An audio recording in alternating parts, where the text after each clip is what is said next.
gerist áskrifendur á samstöðinni og taki þátt í að byggja upp öfluga og róttæka samfélagsumræðu.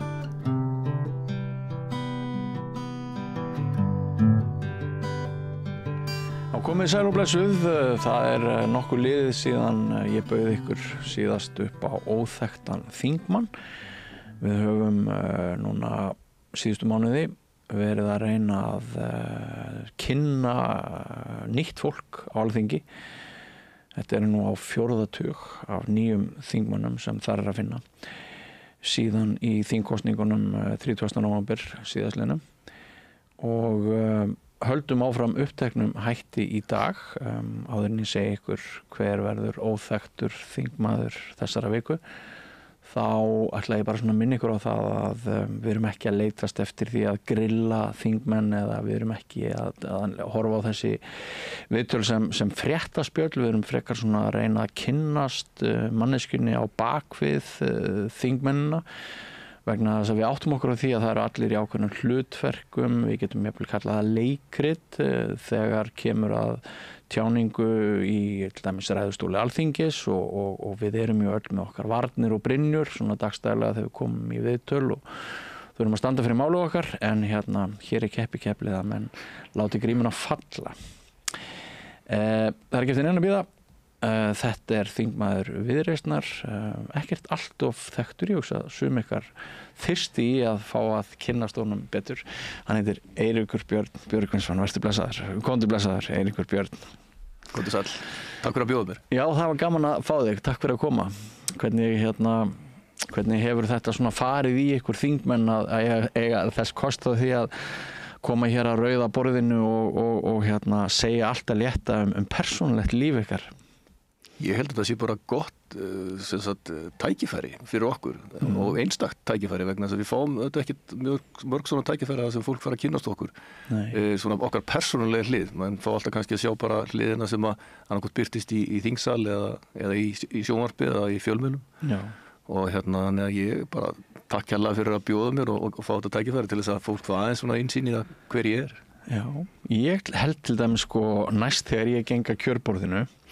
Ég svona náungi sem veit aldrei hvað ég ætla að kjósa og ég yfirleitt ég nú í þeirri stöðu með 1 eða 2 undantekningum þegar ég sjálfur verið í frambúði að yfirleitt ég í þeirri stöðu að ég veit ekkert hvað ég ætla að kjósa fyrr í kjörklefann og stundum læt ég einmitt bara svona tilfinningar mínar og það hvort mér finnst fólk geðþekkt, einhver sem ofalega á lista. Ég leyfi því stundum að ráða og ég nú sjálfst ekki einn þetta.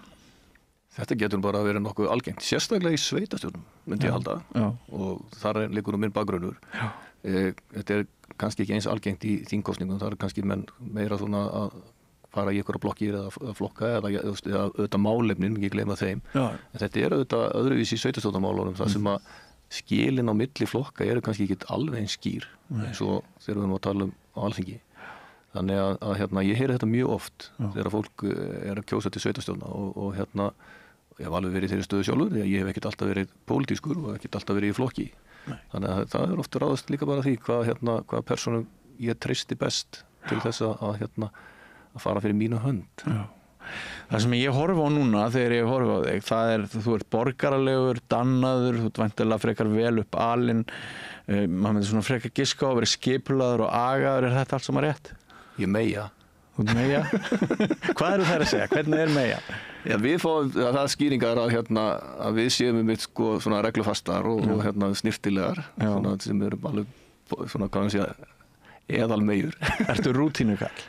Ég get verið það og það mér hefur bara þótt að svolítið bara gott og það hefur svolítið fylgt mér en það svolítið í þessari rútínu samt þá alltaf eitthvað pínlítið kaos og það alltaf eitthvað svona vilt á bakum mann líka því að maður þetta ekki alveg mainstream og þannig það bara hjá okkur öllum þó að ég bara hefur lagt mig fram það að vera bara kurteis og koma vel fram og jú, vissulega hefur það eitthvað með uppeldið að gera og ég nú fæddur ég að vera 58 ára gamall en að maður alin upp bara með að hafa móður heima. Fæddur í Reykjavík, ekki satt? Fæddur í Reykjavík. Já.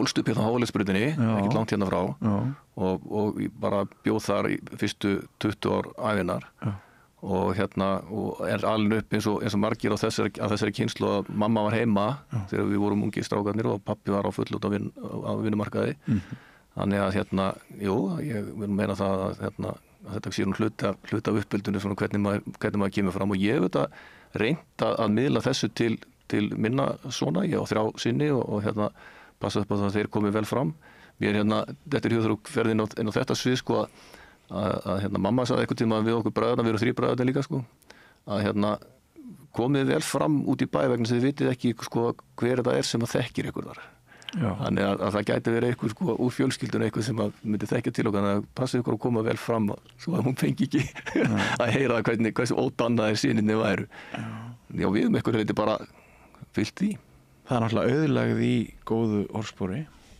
algjörlega að sjálfsögðu og þó þetta sé ekkit kannski eitthvað svona sérstakt metnaðarmál hjá mér, ég menna eins og sé það villingurinn alveg þarna inni líka sko. Það svona stríðnisbrosklampi í augum stundum. Já, ég get alveg sko sérstaklega náttúrulega húmorinn minn getur stundum verið svolítið svartur sko. Þannig að ég get verið svona maður þarf stundum að passa sig og gangi ekki of langt og ég get alveg verið það sko. Þannig að það þetta á þess að það sé kannski hvað sé að villimaðurinn í mann en sko ég, þegar ég var unglingur, ég liti alveg hálfa mig svart sko og ég var alveg á móti ýmsu sem maður var alveg uppi eða gildina sem maður var alveg uppi og svo framvegis sko maður hlusta á róttaka tónlist og var alveg þar, maður var alveg í heavy metalinu þó sjáist ekki utan á mér. Varstu þungar okkar? Ég var það, ég hlusta reyndar á gríðarlega mikið af svona fjölbreytta tónlist sko, og ég með fjölbreyttan tónlistasmekk en þeir strákanir félaga mínir þegar ég var yngri þeir gerðu svolítið grína mér fannst mjög gott að hlusta á Iron Maiden tónlist og svona ýmislegt heavy En þótt þú hafi verið allt í væld þá hefur verið stutt í snirtimennskuna svo maður vitni nú í stuðmannamyndin Ég nákvæmlega, ef ekki að segja að ég hafi verið svona snirtilegt villimenni Snirtilegt villimenni Nei, þetta var nýrið eitthvað en ég var gaman að því sko að sko ég í mínum bara tildurlega hóvær sko og þess vegna svolítið sérstætt sko svona hvernig ferill minn hefur verið sko ég var ekki þessi típa í grunnskóla endilega sem þurfti að vera formaður nemendafélagsins eða var alltaf eitthvað að trana mér eitthvað fram ég hafði þetta skoðanir sko Hvar ertu í systkinaröðinni? Ég í miðjunni Þú ert miðbarnið? Miðdrengurinn? Ég á eldri bróður sem fættur 60 og svo yngri sem fættur 70 þannig ég þarna mitt á milli þeirra Hvernig myndirðu lýsa foreldrum þínum og svona feelingnum á heimilinu? Bara eins og við vorum kannski að ræða á hann bara ákveðin svona rútína pappi vann alveg rosalega mikið þegar við vorum yngri og svona dæmigert sko kannski ekki mikið heima og meðan að mamma sko óla okkur upp og þannig að hún fór út á vinnumarkaðan þegar við vorum áttinn eldri þannig að sko þetta var bara svona dæmigert heimili Pappiðin tæknifræðingur mamma en gerir hvað utan hús Mamma var lengi sko starfsmaður hjá Sjúkrasamlega Reykjavíkur og svo hjá Tryggingastofnun og var þar í mörg ár var þar í þjónustustörfum skrifstofuvinnu og pappi á byggingatæknifræðingur og leiddi lengi starfsemi húsnæðisstofnunar ríkisins og var þar yfirmaður þannig að eins og segi það var og svona reglusemi og annað á heimilinu þannig að það var Engin fyllir í helgar? Nei, ég meina foreldrar mínir skemmtu sér alveg og áttu og eiga góðan félags vinnahóp sko og það var alveg sko veislur heima hjá okkur eins og annars staðar eins og var á þessum tíma en aldrei einhvern veginn að það hefði áhrif á heimilislífi eða að ég segi það eitthvað sérstaklega á foreldrum mínum Nei. Alls ekki Voru foreldrar þínir eða eru metnaðarfullir í þeim skilningi að var ætlast til þess að þeim myndu sinna ykkar af nattni og dugnaði og það eitthvað úr ykkur? Já, ég meina án þess að það væri einhver pressa og þá fann maður svolítið aldrei eitthvað sérstaklega fyrir henni en auðvitað var þetta þannig að það var lagt á okkur að mennta okkur til dæmis og það að horfa eitthvað svona aðeins fram á veginn og já en jú, ég held ég sikkert alveg heiðarlega með það sko að maður fann kannski ekki fyrir pressunni, kannski ekki með beinum hætti, kannski undirliggjandi þegar maður fyrir að hugsa svona tilbaka með það bara hvert maður komin sjálfur í dag og eins og við þekkjum og að við erum mótum náttúrulega rosalega mikið af uppeldinu og umhverfinu náttúrulega sérstaklega og vinum og slíku. Ég var náttúrulega mikið í íþróttastarfi líka á þessum tíma. Já, þú ert íþróttaálfur snemma. Já, algjörlega. Ég meina ég sko hérna eins og sé alveg hérna upp í Hálendskverfinu og alveg upp í Fram. Maður mætti þar bara, mætti í skólanum á mótana svo fór maður bara beint yfir í Framheimili og var þar. Það bæði spilaði maður handbolta og fótbolta, aðalega fótbolta og náði ágætlega langt í þeirri íþrótt. Þannig að hérna mér stoltur af því. Varstu að spila meistaraflokki? Já, við hérna ég reyndar sko þegar ég komin upp í annan flokk hjá Fram og þetta á þessum gullaldar árum klúbbsins það var Íslandsmeistar og bikarmeistarar ár eftir ár og það var kannski ekki mikið pláss fyrir okkur yngri strákana og ég fór norður til Húsavíkur og spilaði með Völsungunum þegar þeir voru í sínu efstu deildarævindi eða fyrstu deild eins og hétt þá. Já, og varstu keyptur bara? Og já, keyptur. Þannig að ég fekk vinnu og það var séð okkur, við getum orðað þannig en jú, það var allavega þetta voru fyrstu skrifin sem að steig til dæmis út að heiman, ég menna það fór ég fyrst að heiman. Var Jónas Þór Hallgrímsson þá í liðinu? Já, ég spilaði með Jónasi og Helga. Við erum bræðra synir, ég og Nonni. Ég vissi að því. Þú vissir að því. Og ég spilaði með Helga og fleirum sem voru náttúrulega í Völsungsliðinu og Kristján Olgis og þeim sko. Þannig að þetta ég bara 20 sko. Einmitt. En svo þetta hafði nú sko meira afleiðingar heldur en það að sko ég færi bara að spila fótbolta vegna þess að ég kynntist konunum minni þannig líka og Er hún á Norða? Hún frá Húsavík. Hún frá Húsavík? Já. Þvílíkt sumar. Algjörlega. Þetta var drauma sumar, 86. Já. Skemmtilegt. Hvað heitir konan þín? Hún heitir Alma Árnadóttir. Já. Og hver er hún?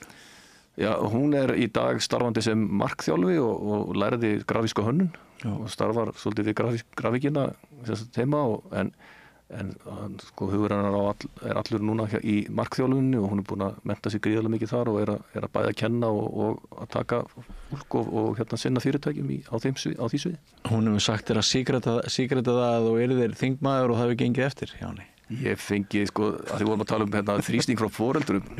Við erum mjög góð saman, þó ég segi sjálfur frá, sko, og hún hefur náttúrulega, ég hefði ekki getað gert það sem ég að gera í dag, nema með einmitt góðum stuðningi frá henni og hvað maður segja, já, við kunum kalla tillitssemi við það sem ég að gera, þannig að ég var henni ýmislegt og margt að þakka. Fyrir hverju féllstu í hennar fari? Ég skal segja brandarna sem ég nota alltaf og það er alltaf að hann fá að fjúka þannig að hún hefur alveg heyrt þetta áður sko. Hef ég? Ég segi að hún hefur heyrt þetta þannig að ég get alveg sagt þetta aftur sko. Hún var svo eina sem ekki var með barnavagn á Húsavík. Þetta var þannig á sín tíma, það voru rosalega ungar.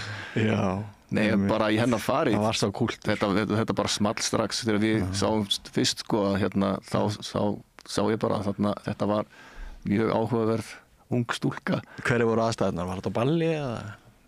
Já, fyrst var ég minni með að það var fyrst á balli, já.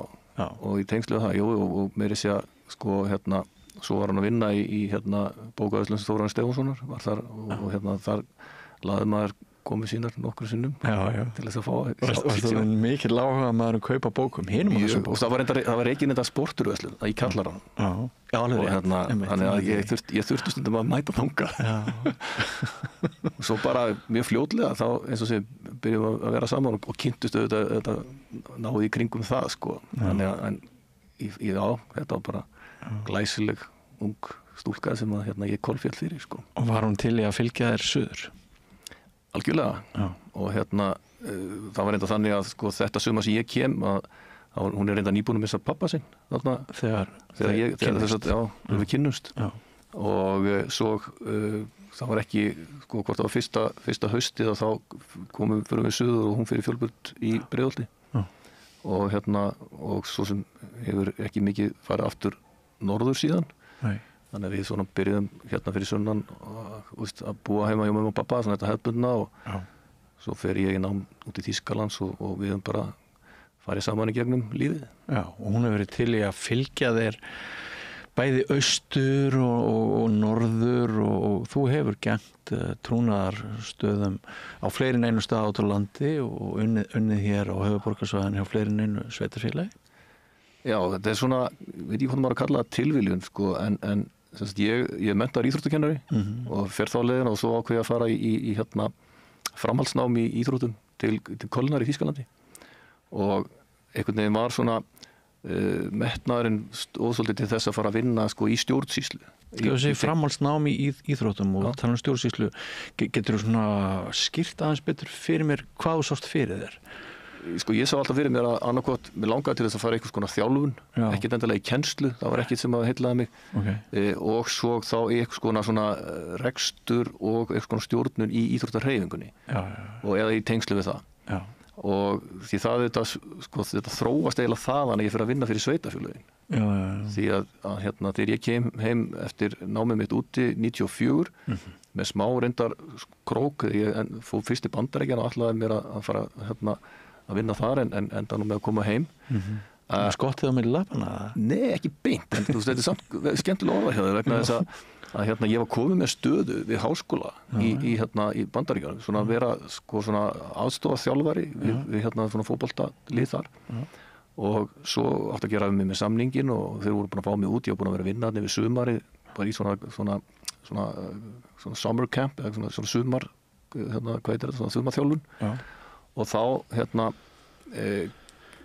fæ ég bara svona einhver svona lærlingslaun og hérna ég gæti allar að lifa á þessu sjálfur hvað þá að hérna ég var að fara að byggja upp einhverja fjölskyldu þannig að já, í þeirri merkingu kom ég heim með skott á milli lappana, þú veist, að bara tilbúið eða það sem ég fekk var einfaldlega ekki nógu gott til að ég geti fara að treysta á það en sem betur fyrir þá bara þróast að þannig að hérna við vissum svo sem ekkit hvað við ætlum þá nákvæmlega að fara að gera, við giftum okkur þetta sumar og hérna og svo auglýst eftir íþrótt- og æskulýðsfulltrúa á Egilsstöðum þannig 94, ég sóttum og ráðinn og það verður til þess að ég fer þá í annað skipti svona út á land þannig að ég var náttúrulega búin að fara til Húsavíkur 86 og við flytjum til Egilsstaða 94 og ég tek við íþróttafulltrúastöðinni þar íþrótt- og tómstundafulltrúastöðinni eins og hétt þá hjá Egilsstaðabæ og síðan ég búin að vera í rauninni inni í stjórnsýslu sveitafélaga síðan þangað til að ég fer núna inn á þing sko. Ég ætla aðeins að skjóta þig núna inn bara svona einni spurningu. Íþróttarhreyfingin hefur mjög verið til umfjöllun núna vegna þeirra breytinga sem orðið hafa í sölu á áfengum drykkjum. Hvað finnst þér þessa þróun? Sko, ég ekki hlynntur þessari þróun eins og hún núna að því leytinu til að ég vil að það sé ákveðið frelsi í því hvernig menn gera þetta en það þarf að vera, frelsi þarf að vera innan einhvers ramma innan einhverja reglna það ekki hægt að hafa þetta svona eins og villta vestri eins og þetta í dag og mér finnst eðlilegt að menn setjast niður og búi þá til þessa reglu hvernig menn vilja gera þetta það má ekki vera tvískýnungur í þessu að menn sé sko bjóða upp á þetta með að vera með þetta falið og svo bara fyrir ykkur ákveðna og svo framvegis. Þetta bara spurning það hvernig við getum gert þetta eins og við umgöngumst áfengi og aðra löglega hluti í dag. Já. Ég kynnist þessu náttúrulega í náminu mín út í Þýskalandi, það sem náttúrulega mikið sko hvort sem þar á golfvöllum og knattspyrnuvöllum eða hvar þú komst var bjór eða var búið upp á áfengi og almennt var þetta ekki til neitt að vandra. Við þekkjum þetta sko, sérstaklega þegar kemur að svona stórum íþróttakappleikjum eins og knattspyrnunni að þá auðvitað voru ákveðna hópar sem voru til ákveðna vandræða. En við þekkjum líka aðrar íþróttagreinar þar sem gátt alveg umgengist þetta tennis, golf og svo framvegis á þess að þetta snerist eitthvað fyllir í. Og þannig ég í eðli mínu ég frjálslyndur en þegar það kemur að frjálslyndur þá snýst þetta líka það að það sé innan einhvers ramma. Já, mér finnst bara ég hef stundum fengið fólk hér á þessu rauða borði þar sem að þetta hefur verið umræðefnið og mér finnst persónulega sko hvernig verið að normalisera áfengisneyslu fyrir fram börn í íþróttum. Mér finnst það ekki gott stönd.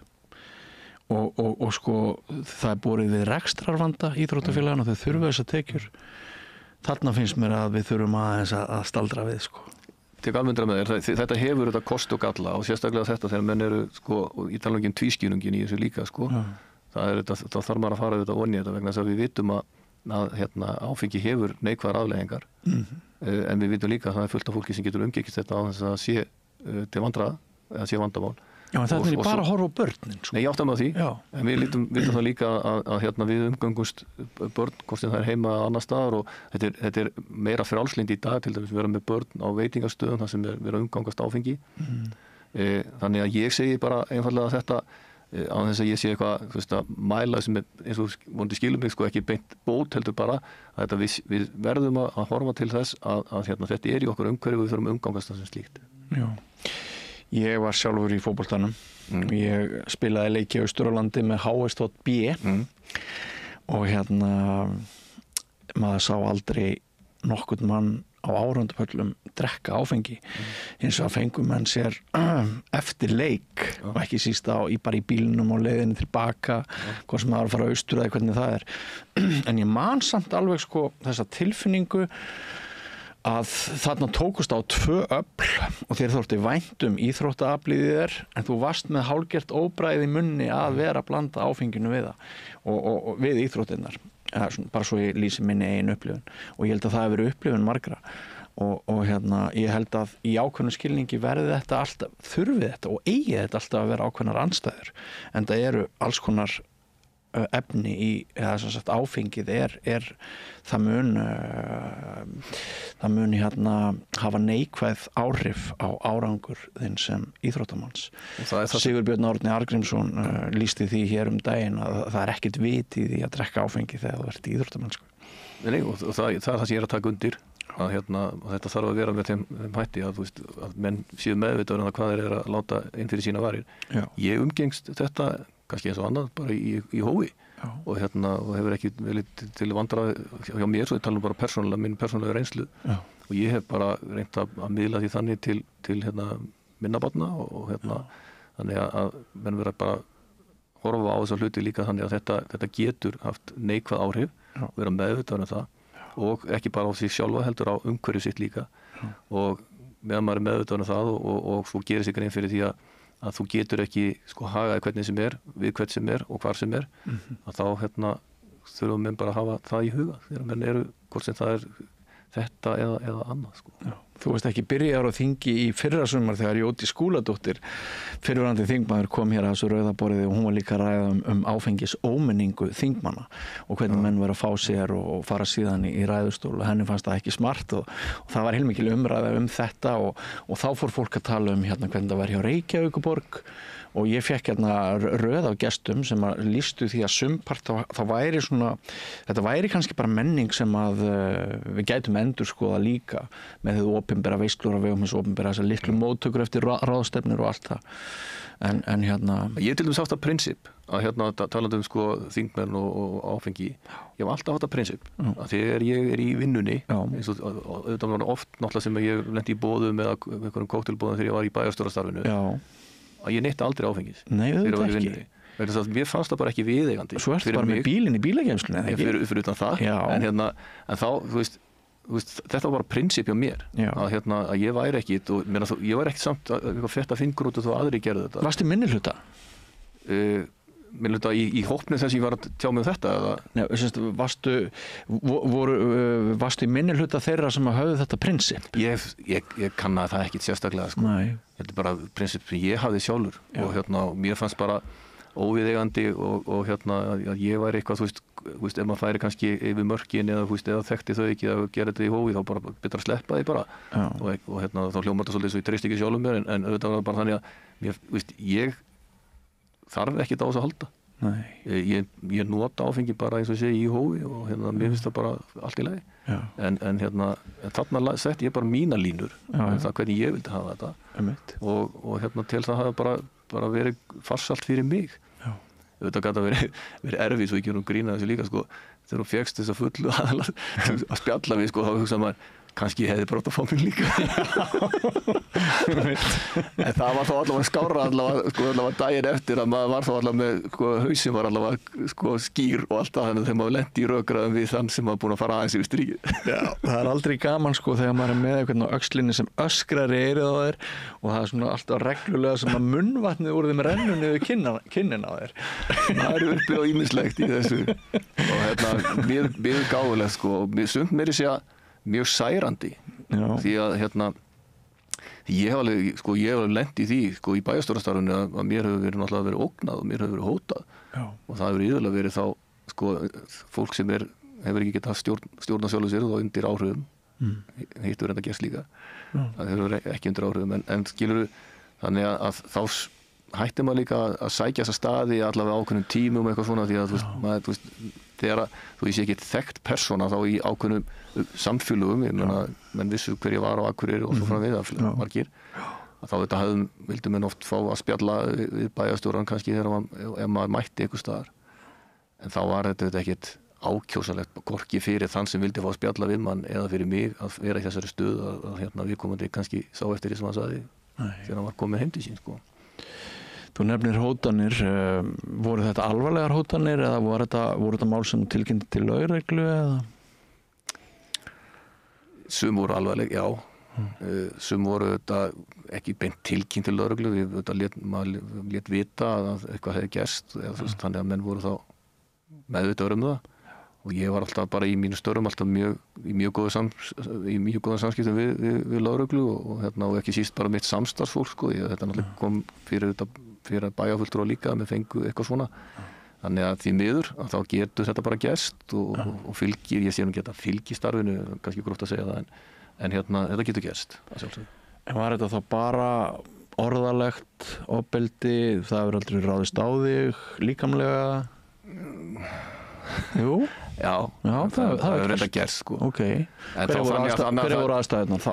Þannig að það var ekki þannig að ég bara kom mér undan ég var bara fljótur að koma mér undan þannig að það sá ekkert á mér eða eitthvað slíkt en ég ætla ekki þess vegna vil ég nú ekkert fara eitthvað að íkja þetta eitthvað En í hvað aðstæðan var það? Yfir hábjarna dag eða? Nei, á matsölustað eða sem sagt bara á skemmtistað þannig að það var bara við þær aðstæður ég man ekkert hvernig dagsins það var nákvæmlega lítur að vera svona að kvöldi til og þetta eru bara því sem maður kalla stundum bara svona einhverja stimpingar en ég hef ekki lent í því að menn að vera að skemma fyrir mér hluti eða ógna fjölskyldum minni eða neitt slíkt þetta er þá bara snúið að mér þá með orðum og svo hefur þetta fengið tölupósta og eitthvað slíkt En þetta er alltaf mjög óþægilegt af því ég sem blaðamaður til áratuga hef fengið slatta því miður líka af hótunum og manni verður náttúrulega alltaf að hugsa til barnanna sinna og hvort það geti hvort alvara mál sem sé slík að það hafi áhrif á aðra þá sem að búa með manni og það þannig að þetta er mjög óþægilegt Þetta er það og þess að vaðist mér svona tungaðum tönn á þegar ég var að tala um að þetta væri eitthvað sem fylgdi starfinu þetta áður ekkert að fylgja en þetta getur þetta gerst og svona kannski þess að maður sér oft í hitaleiksins maður er verið í náttúrulega flóknum aðstæðan líka það er alls konar ástandi í samfélaginu gleymum því ekki líka ég er bæjarstjóri í Runinu og svo komum upp aðstæður í samfélagum þar sem þú teknar ákvarðanir sem fólk er ekki sáttu og svo framvegis þannig að það er alls konar hluti sem að liggja að baki eða verður kveikjan að þessu en þetta er ekki að sjálfsög ekki eitthvað sem stendur upp úr í þessu starfi, þetta er bara eitthvað sem maður hefur svo bara ítt fyrir aftan bak En þetta er mjög áhugavert umræðefni og þetta er sjaldan fjallað Ég bara man ekki eftir því að það hefur verið gert og þetta er og þetta hefur þetta gerist í öllum þessum störfum, þetta er ekki bara í bæjarstjórastarfinu líka þeim störfum sem ég hef vunnið á annar staðar og síðar, þannig að fólk er ósátt og hefur ekki stjórn á sér og þá leiðist það kannski út í þetta en þetta tekur á það reynir gríðarlega mikið á mann persónulega en ég hef, eins og sé, bara fengið góðan stuðning og ég bara leita mér líka stuðnings til þess að komast bara í gegnum svona hluti og það var bara hjálpað mér Skaðlega eða eitruð karlmennska er ekkert að þvælast fyrir þér þegar þú þarft að leita þér aðstoðar Nei, það hefur aldrei gert Nei, alls ekki og mér finnst það bara líka eðlilegt og að maður lærði bara fljótlega ég er svo ungur þegar ég byrjaði í bæjarstjórastarfinu og þá fór maður pínvitið svona á reynsluleysinu og svolítið kannski á hnefanum þegar maður læri það mjög fljótlega þetta er ekki hægt það getur þá bara brennur bara upp þannig að ég bara mjög fljótlega bara sótti mér bara ég veit að sótt sálfræðastoð að leita til press og svo það fyrir svolítið eftir aðstæðum það mjög slitt gerst náttúrulega sem maður bara leita sér hjálpar kannski teka eitt dæmi á eftir sem var gríðarlega erfitt en svo líka bara að geta tala bara við samstarfsfólk og ég hef alveg hjálpað samstarfsfólki mínu líka sem hefur komið í aðstæðar sem ég bara, þetta oft spurningin bara að eitthvað sé til að hlusta það skiptir líka oft bara miklu máli þannig að, og svo þetta náttúrulega samtal bara við mína góðu eiginkonu sko, við höfum bara líka hjálpast það í gegnum lífið. Þú ert, það ekki, að segja mér að það verður alltaf ákveðin hluti af samfélaginu þar sem að eru bara lastnir einstaklingar og opinberar fígúrur þær eru útsettar fyrir óþægindum og jafnvel ofbeldi og alvarlegum aðtökum. Það ekki það sem þú ert að segja mér? Jú, ég að benda á það hluti af þessu sem við þurfum að gangi í gegnum. Misalvarlegt. Og dæmi síðan, svo ég gleymi ekki þessu dæmi sem ég var að tala að sem hefði ekkert með þetta sem við erum að tala hér vandi ofbeldi að gera heldur bara hvað gerist í manns lífi og hvað reynir á. Það sko flugslýsið á Akureyri á sín tíma. Þegar að þar sem við mistum náttúrulega slökkviliðsmann eða sjúkraflutningamann og þar náttúrulega líka sko flugmaðurinn sem var náttúrulega nátengdur inn í ellistan og á sín tíma og þetta var náttúrulega gríðalegt sjokk og sem bæjarstjóri að takast á við þetta með náttúrulega bara heilt slökkvilið sem var lamað á þessum tíma búin að vera náttúrulega í svona síðan ekki átökum en við vorum að takast á við hluti innan slökkviliðsins þar sem vorum að reyna að leysa úr ákveðnum vandamálum og þetta tók gríðarlega á og það sem enda bara með að ég fór bara og leitaði til mér aðstofar sko, annars ég aldrei komist í gegnum það. Nei, ég trúi því. Þetta var náttúrulega alveg svakalegt mál. Þetta var rosalegt sko. Sannlega eitt erfiðasta fréttamál sem að ég fjallaði líka á Akureyri og við fengum snemma á mínum fjölmiðli alla heimabyggðina upp á móttökur þegar við birtum frekar snemma eftir slysið mynd. Já, alveg. Þannig að sko svo hjálpaði nú bætti ekki úr skák að frændi minn Leifur Hallgrímsson, rekstrarstjóri Mýflugs og þarna lendir maður eins og svo oft í þessu landi í algjöri klemmu á milli þess hver skylda mín í starfinu og hvenar ber mér að stíga til hliðar eða aðhafast ekki vegna persónulegra tengsla og hvort á að hafa betur hvað maður að segja tillitsemin í þröngum hring eða skylda mín á landsvísu.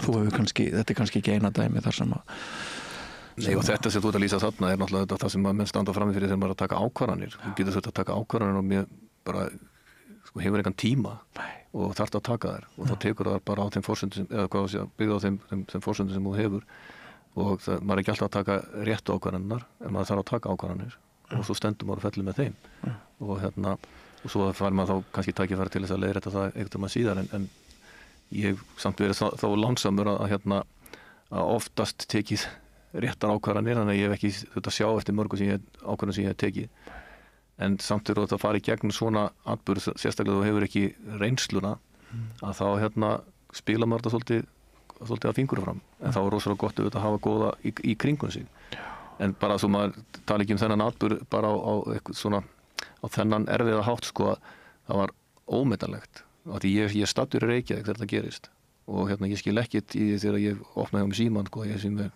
10 mist kólsinn sem hann segir og svo þegar ég hef samband norður og fæ þessar upplýsingar að þá fer alltaf stað vegna þess að við erum náttúrulega með lamað slökkvilið sko sem samt var að reyna að sinna sínu hlutverki, ekki gleyma því hvernig sko Jón Viðar og þeir í slökkvileginu fyrir sunnan brugðust við ég fer síðan með vél norður og í vélinni fer bara heil vakt frá slökkvileginu á höfuðbruksvæðinu með bara til að taka vaktina fyrir norðan og þannig listum við úr þessum málum í nokkra sólarhringa. Er þetta ósögð saga? Ég man ekki eftir. Þetta var ómetanlegt. Ég man ekki eftir því að hafa heyrt þetta. Var ég þó töluvert að fjalla þetta málu sínum tíma. Þetta er verulega fallegt.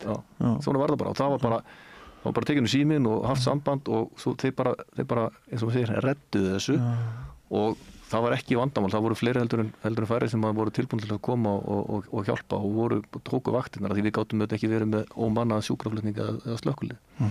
Þannig að já, þetta er svona þetta hinn hliðin á sömu sögu eða önnur hlið á sömu sögu að hvernig bæði samfélagið og annað í kringum okkur kom til hjálpar sko. Já.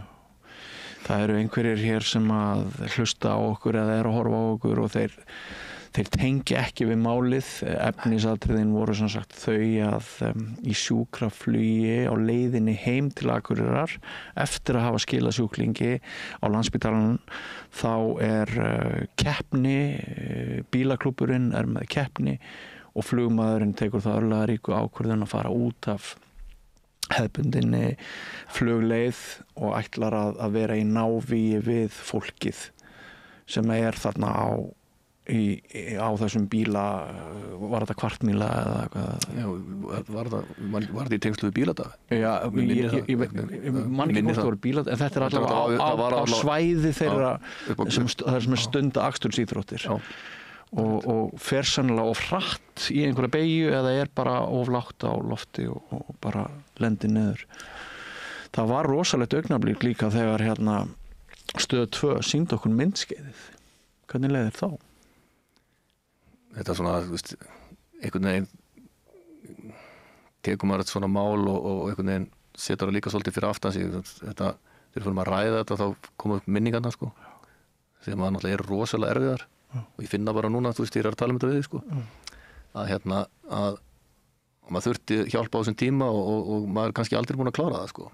Já, þetta var mjög erfitt að sjá og upplifa þetta og ég var ekkert svo eini, þetta þurfti ég að takast á þetta bara sko, í mínu stjórnsýslu hlutverki og fullt af fólki sem var vitna þessu.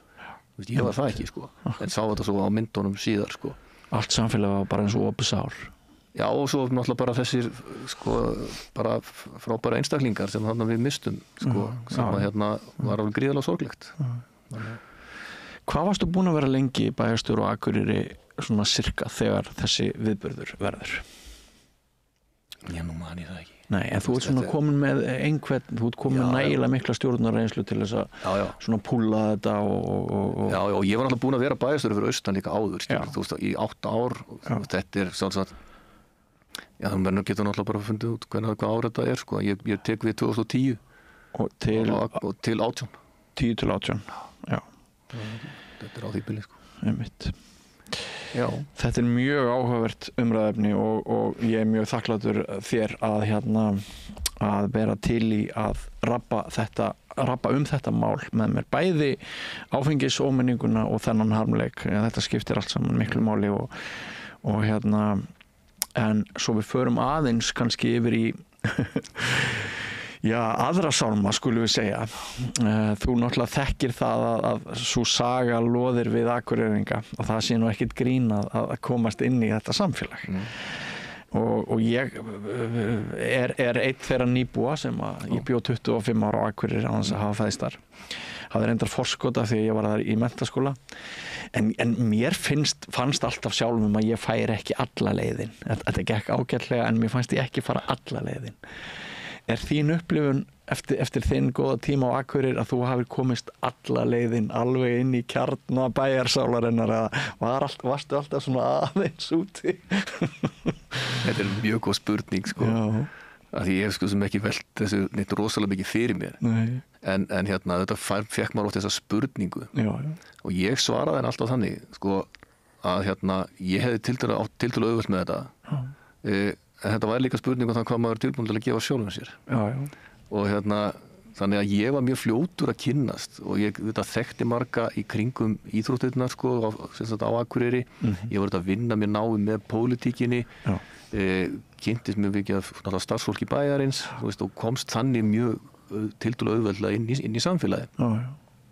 Og alltaf var þakkláttur fyrir það líka bara hvað mér var tekið vel. Þau skiptir þetta líka máli. Og þá þetta vonandi vegna þess hvernig maður gefur af sér.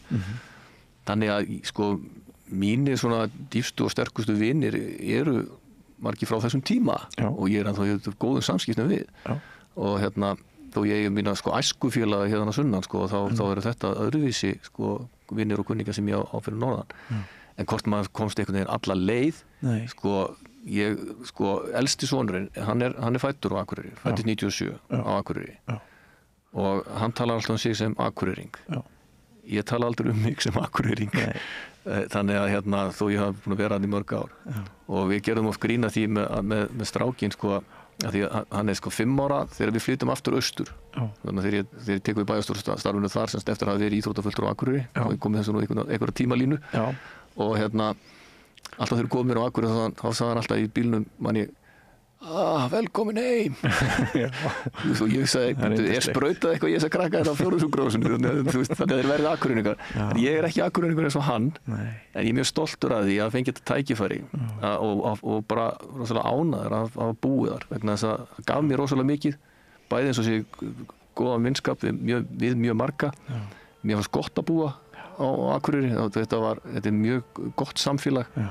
og þó við höfum að lýsa hér erfiðum atburðum og hlutaði sem ég var að tala um áðan varandi svona þessar stimpingar sem ég lendi eru þaðan að þá er bara góða minningar frá Akureyri og mér kært til Akureyrar og Akureyringa ótrúlega náttúrufegurð og lega bæjarins er náttúrulega alveg stórkostleg bara algjörlega það er alltaf magnað að keyra þarna í gegn og en magnaðar að stoppa sko mér finnst Akureyri alveg bara frábær orlofsstaður ég bara besti orlofsstaður í heimi en við upplifðum okkur ég og mín fjölskylda við upplifðum okkur þannig að það væri komið gott og það mætti vera aðeins hærra til lofts og aðeins víðara til veggja en það var bara okkar kannski vorum við bara stórfurðulegt fólk en svo að við erum að tala um þetta því við þekkjum líka sameiginlega kunningja á inni sko það var þetta mikið af aðkomufólki sem þetta kynntist líka sem aðkomufólk við kynntumst bara aðkomufólki sem er líka hluta ekki maður kynntist ekki bara Akureyringum og svo svona orginal Akureyringum þannig að það er þetta líka dýrmætt þegar maður kynnist öðru fólki sem kemur annars staðar að ekkert síður hvort sem það er á Akureyri þetta sama get ég sagt sko Egilsstaði og Héraðið að við erum mjög góða vini þar líka mjög góða og það var sama þar sko en ég gleymi aldrei spurningunni sem ég fekk þegar ég kom að það fyrst 94 frá ágætum manni sem kom til mig og sagði já þú ert nýji íþrótta og æskulýsfulltrúi hjá okkur hvað ætlar þú að vera lengi?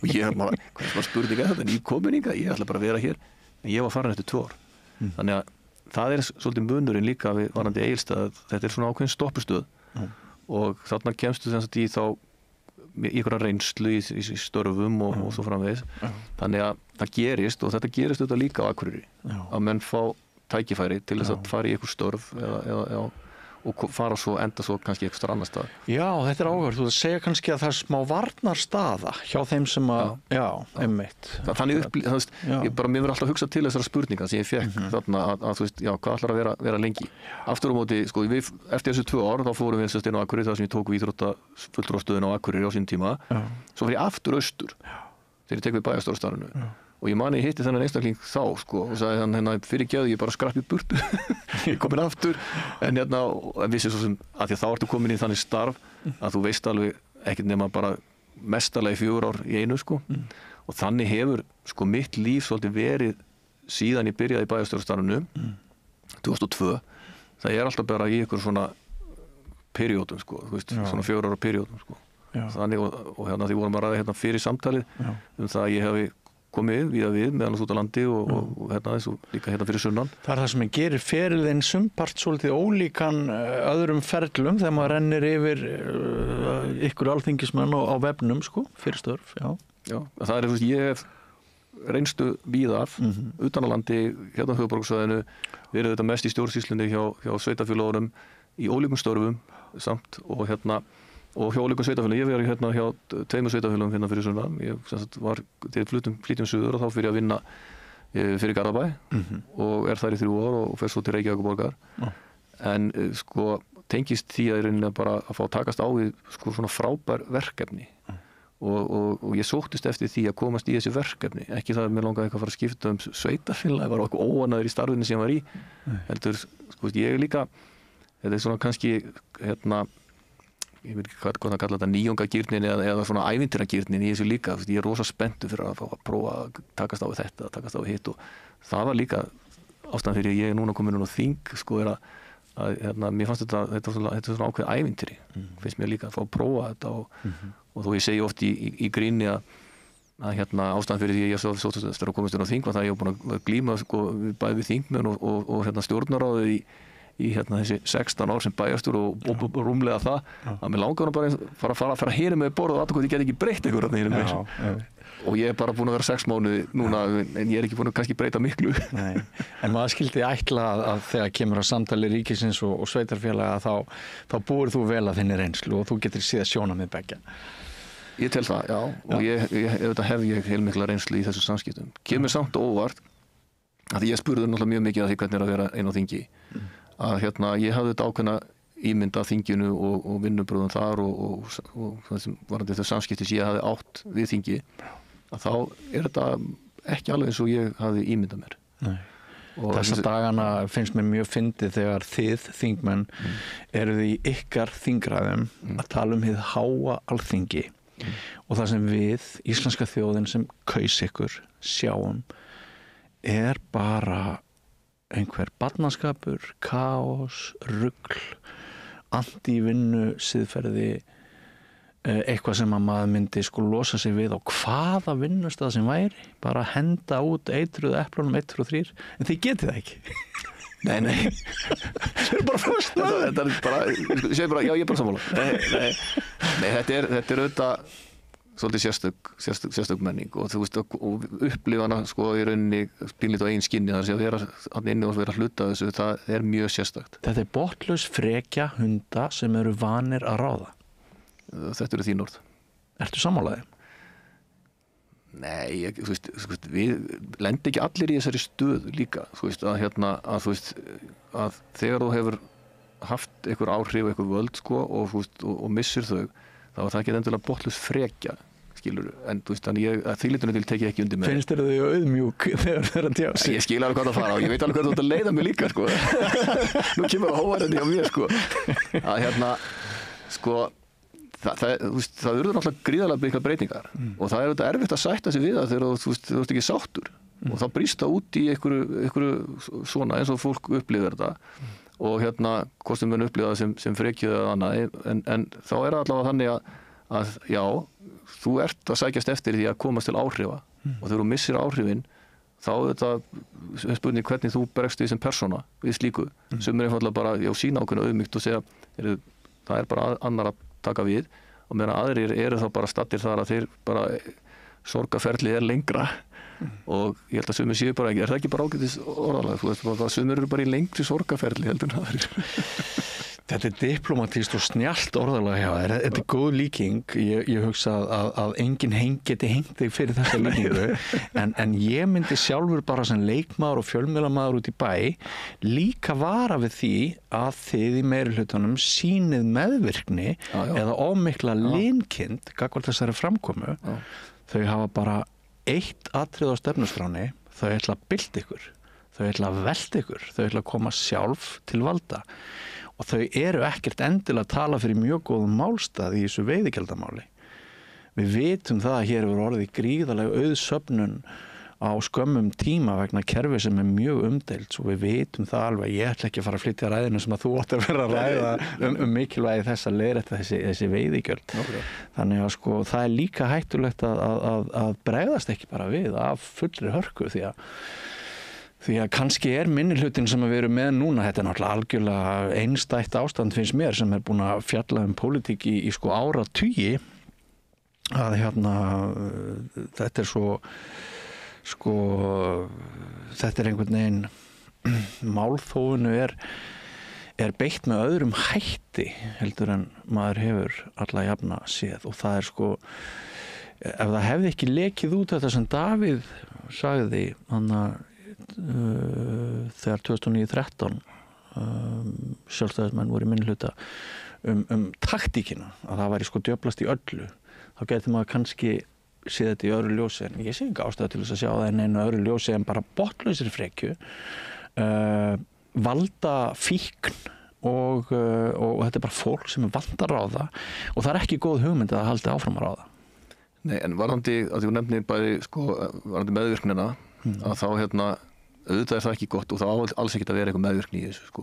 Nei. En svo er þetta spurningum sko hvernig mætur þessu talandi taktík líka að þú veist mér hefur tekist bara ágætlega gegnum lífið og í minni stjórnunarstarfi að takast á við fólk sem að frekt eða þú veist, hefur komið fram með þannig offorsi að eiga samskipti við það og ég á til dæmis bara almennt mjög góð samskipti við fólk en það líka ákveðin taktík sem þú þarft að beita án þess að vera meðvirkur og þú stendur þetta fastur á þínu en þú hlustar á sjónarmið með annara og þarft að gera þeim grein fyrir því hvað þau eru að þau séu á rangri leið með þínum málflutningi og svo skiptir þetta máli í þessu líka varandi, þú veist, þegar þú ert hluta svona stærri mengi þá sjá þetta með mismunandi hætti en auðvitað skiptir það máli og það þetta sem ég átti við áðan þegar ég var að tala sumt sem kemur mér verulega óvart þegar þú ert komin inn fyrir þröskuldinn sem þú sérð ekki endilega, jú, þú sérð sumt af þessu í fjölmiðlum en þú sérð ekki endilega þú ert að eiga samskiptin við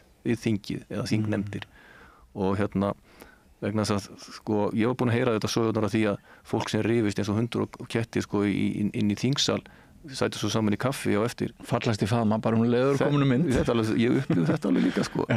Þannig að þú veist, þetta er kannski einhver leyti er leikrit í þessu líka en ég skil alveg hvað þetta fara varandi það að þú veist, hvernig þú ert að gæta sko, hagsmuna og það er það sem við erum að berjast við svo ég fari nú bara í smá pólitík að við erum að berjast fyrir almannahagsmunum gegn sérhagsmunum það er aðal máli hjá okkur það er þá ertu bara komin í mitt lið því blaðamennskan hefur verið mín barátta að ég tel fyrir almannahagsmunum gegn sérhagsmunum allan ferilinn ef aðeins að ræða skreppa aftur norður því að við náttúrulega kynnumst þar sem ég er blaðamaður eða þú sagði mér enda fyrir þáttinn að þú hafi kynnst mér sem rithöfund eða listamanni fyrst, ef einhverju uppákomu þegar ég er að lesa upp hér í Reykjavík úr eigin bókum en aðal samskipti okkar hafa verið þar sem ég er blaðamaðurinn og þú ert diplomatinn, bæjarstjórinn á Akureyri við gerðum hana tilraun með að reka mjög aggressíft blað og reyndum að stunda rannsóknarblaðamennsku og þú manst þetta Akureyri vikublað þetta var grjóthart það var eiginlega hneyksli á hverju einustu forsíðu og bærin allt og lítill náttúrulega til þess að þola þessa blaðamennsku eftir á hyggja var þetta sturlu tilraun en ertu til í að segja mér af því ég hef aldrei kannski vitað það hvernig var talað þessa tegund blaðamennskunar inn í stjórnkerfinu var Akureyri ekki örugglega of lítill bær fyrir þessa tegund af blaðamennsku sem er svona mín reynsla þegar ég horfi tilbaka sko, ég man þú veist, alveg heiðarlega sagt sko, ég man ekki eftir mikil sérstaklega umræðin í stjórnsýslunni þetta var þetta sérstakt og ég fekk alveg að finna fyrir því líka sko, með þessa hörku og allt það en þetta var fyrir mér sko, eftir að ekki mikill skóli þetta reyndi náttúrulega rosalega mikið á mig ég þurfti bara að passa mig og vanda mig og allt þetta líka og vera með hlutin á hreinu og það var ekki gagvart ykkur ég man einu sinni þú veist þá var Sunna Valgerðar var eitthvað sem ég þú veist þá eitthvað misti ég mig sko og það var snúð út úr því fyrir mér og ég þú veist ég lærði af því þannig að ég hef alltaf þú veist í gegnum svona hluti að maður lært rosalega mikið þannig að aðhalds og eftirlit hlutverki það hefur bætt þig sem stjórnmálamaður ég algjörlega þetta er mjög gott að heyra þig segja það er það sem ég sko í minningunni þegar við vorum sko þegar þú komst og mér fannst þú kannski vera með ósangjarnar spurningar eða jafnvel að fara eitthvað sko það sem að þú veist bara mér fannst í rauninni hlutin ekkert eiga að fara maður var mjög aggressífur sko því að það var bara innbyggt í eðli ég held að ég hafi komist þokkalega frá flestum þessum samtölum ég tek undir það og einhvern veginn tókst með það án þess að mistiga mig verulega en sko þá eftir á settist ég allavega niður bara og hugsaði já, ok, þú veist þetta er sjónarmið og er þetta eitthvað sem er sem ég þarf að laga eða er þetta eitthvað sem að ég get þó verið fært rök fyrir að sé bara einfaldlega ekki rétt og svo framvegis þetta er típan ég sko í svona pælingum en auðvitað þegar maður lendir í svona fréttamennsku þá þetta ferðu í vörn ég var þannig ég fór auðvitað frekar svo í vörn heldur en að sækja og ég held að sé ekkit munur allavega ekkit en einu samtali þar sem ég fór óð í þig á móti sko ég man ekki eftir því allavega Nei, man ekki eftir því heldur sko. En allavega sko, en ég held að ég hafi verið mjög staðfastur og varði mitt. Það er að segja varði þá stjórnsýsluna eða það sem við vorum að gera og eða kom einhverjir svona atburðir. En að þú byrjar spurningun á þessum umræðan inn í stjórnsýslunni, man ég ekki eftir að það hefur verið eitthvað rætt sérstaklega inn í hvorki í pólitíkinni inn í alveg starfsmanna, ég man ekki eftir því.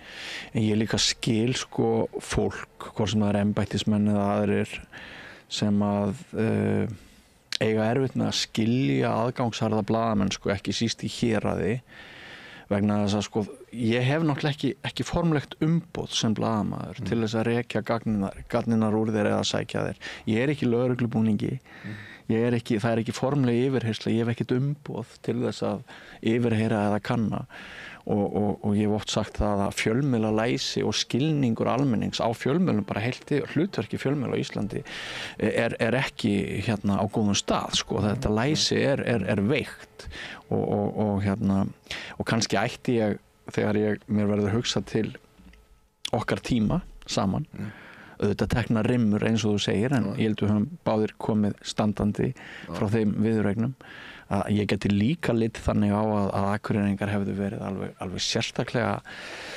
staðið sér sérstaklega vel í því að þola þá ágjöf sem að fylgdi svona aggressívri í fjölmiðlun, því að þetta er bara eitthvað sem að við erum svo vön því að horfa á fjölmiðlun sem hagsmunadrifna.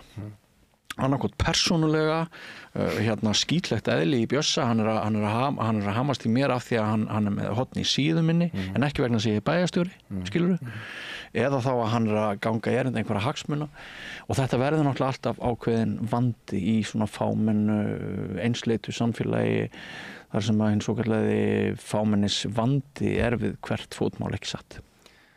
Jú, örugglega, og en þetta snýst líka mjög mikið bara fagmennsku. Þú getur verið aggressíður en faglegur. Jú. Og það skiptir þetta líka miklu máli. Að því ég átt sko, þetta samskipti við fjölmiðla í mörg ár, sko, þá kannski það sem stendur upp úr, að því maður er búin að taka fjölda viðtal við alls konar aðstæður, stendur kannski alltaf upp úr það sem það sem mér fannst menn í rauninni fara annarkot rangt með, sem er alltaf ófaglegt, eða mistúlka viljandi, eða það sem er kannski mér finnst oft algengt í dag, þú veist, þegar menn er að ná sér í klikk, sko, það þessar fyrirsögnir, þú veist, sem er í engu samhengi við það sem er verið að segja.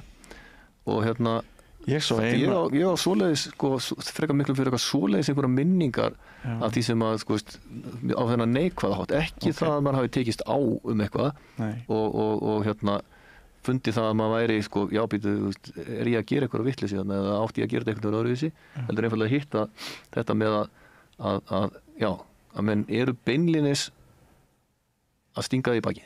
Eða beinlínis, með þann vilja sem blaðamaður eða fréttamaður í rauninni að gera eitthvað á þinn kostnað. Það er ekki hluti sem mér hugnast. Alls ekki. En þekkirðu Moggan og mbl.is, ein fyrirsögnin í dag er þingmenn æfir út af einhverju sem Inga Sæland skrifaði á Facebook. Þú hefur ekki séð þessa fyrirsögn fyrir nokkrum árum? Nei, og svo þetta breyta svona hluti líka, sko, ég finnst reyndar mjög, þetta er að tala um þessa miðla, sko, að því að það er alltaf talað um Morgunblaðið sem flokksblað á sínum tíma, sko. Hefur það eitthvað breyst? Ég meina, þetta er bara áfram flokksblað og hefur alltaf verið. Og það búið að kasta sig grímunni. Að einhverju leyti má segja það, og einhverju tímabili voru þeir ekki eins og þeir eru í dag, en kannski sjá sig einhverju öðru hlutverki. En þannig að maður gerir þetta greinarmun á þessu líka, að hvort menn eru í rauninni bara í pólitík eða hvort menn eru í annars konar fréttamennsku, sko. En þú ert fyrsti varaformaður atvinnuveganefndar og það mæði náttúrulega á ykkur. Hvernig spáir þú framhald veiðigjaldamálsins? Var svona lokaspurning. Ég er framsögumaður málsins líka, en ég flutti það í þinginu og okkar nefndarálit fyrir hönd meirihlutans. Við erum bara keik, við erum bara teljum okkur vera bara með mjög sterka málstað og viljum fylgja honum fast eftir. Þetta er eitt af stóru málum ríkisstjórnarinnar. Þannig að við stöndum öll þétt við bakið á bæði málinu og og verkefninu. Þannig að við stefnum að sjálfsögðu á því að klára það. Við hlustum auðvitað ef það er eitthvað í þessum gögnum upplýsingum sem við getum lagað eða aðlagað og auðvitað að hlusta, menn það eru áhyggjur að núti hvort sem það er í samfélögum eða í rekstur og svo framvegis. Þannig að það er ekki eins og við séum ekki að hlusta að þá bara er hvernig við bregðumst þá bara við því líka en já, við bara við ætlum að klára þetta mál. Já. Það er bara markmið áður en farið í frí. Já, og þess vegna erum við náttúrulega ennþá í umræðinni. Það er greinilega hefð fyrir því hluta því sem maður er að læra núna að menn eru í eitthvað svona samningum hinn og þessi mál og þetta fullt af öðrum góðum málum sem að bíða út af þessu góða máli. Þannig að sumir eru að tala um að við höfum farið allt og bratt inn í þetta. Ég vil meina að það hefur bara verið gríðarlega metnaðarfullt hvernig við lögum að stað og við erum þá líka búin að undirbúa það við vita hvar þeir hafa okkur að við viljum að láta verkin tala. Og af því þú talar samningana sem framöndan eru og ákveðna diplomatíu þá skil ég vel að þú viljir ekki kalla fólkið sem út að fara að semja frekjuhunda.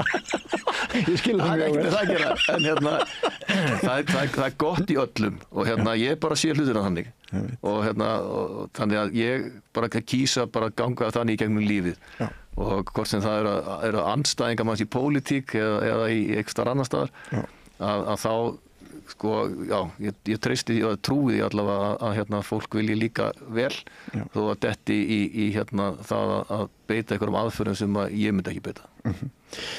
Eiríkur Björn Björgvinsson, það vill þannig til að mér finnst ég vita miklu meira þig núna heldur en fyrir klukkutíma og þekktustu samt fyrir og það finnst mér eiginlega bara að sanna það að þetta við gengið ágætlega hjá okkur að spjalla saman. Takk fyrir að bjóða mér og þetta var bara hrikalega skemmtilegt. Er það ekki? Jú, mjög. Takk að þið kærlega, sömuleiðis. Og ég vona að þið hlustendur og áhorfendur vitið heilmargt Eirík Björn Björgvinsson, þingmann Viðreisnar sem þið ekki vissuð áður. Að styttist í sumafrí hjá okkur samstöðvar fólki en væntanlega munum við aftur taka upp þennan þráð með óþekkta þingmanninn að loknu sumafrí. Og ekki fara langt, dagskráin hér í kvöld er hvergi nærri tæmd. Fortíðin var aldrei, hún aðeins er. Einkasýning Larissu Sansúr hjá Listasafni Reykjanesbæjar, opið alla daga nema mánudaga til og með 17. ágúst, Listasafn Reykjanesbæjar.